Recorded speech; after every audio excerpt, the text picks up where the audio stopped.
जय जिने सर्वांना Surekha side kitchen मध्ये आपलं स्वागत आहे।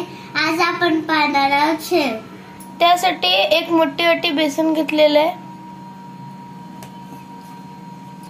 1 चमचा तांदळाचं पीठ, थोडीशी हळद, थोडीशी हिंग, पाऊण चमचा धने पूड, पाऊण चमचा जिरे पूड, पाऊण चमचा ओवा पूड, चवीनुसार मीठ।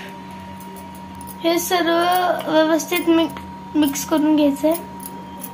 पाहिजे असेल तर थोडं तिखट पुडी घालू शकता तुम्ही।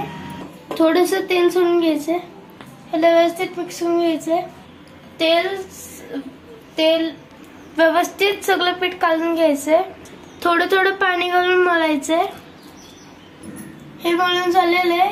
ह्याला जास्त घट्ट नाही मळायचं आणि पातळ नाही मळायचं। ह्याला 10 मिनिटं असंच ठेवायचंय।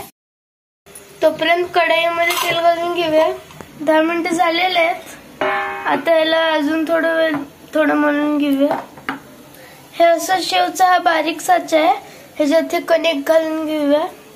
तेल गरम झाले आहे, ह्याच्यात हे शेवचं टाकून घेऊया।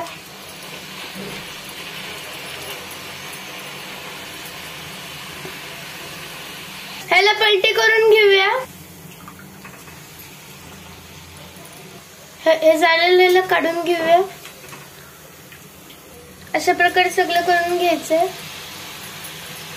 हे झालं आपलं खुसखुशीत शेव तयार। मी थोडं टेस्ट करून बघतो।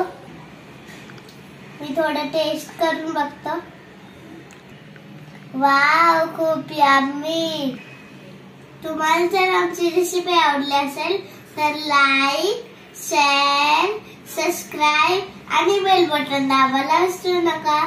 लवकरच भेटू आपल्या नवीन रेसिपी सोबत। तोपर्यंत जय जिने आणि आमची रेसिपी पाहिल्याबद्दल धन्यवाद।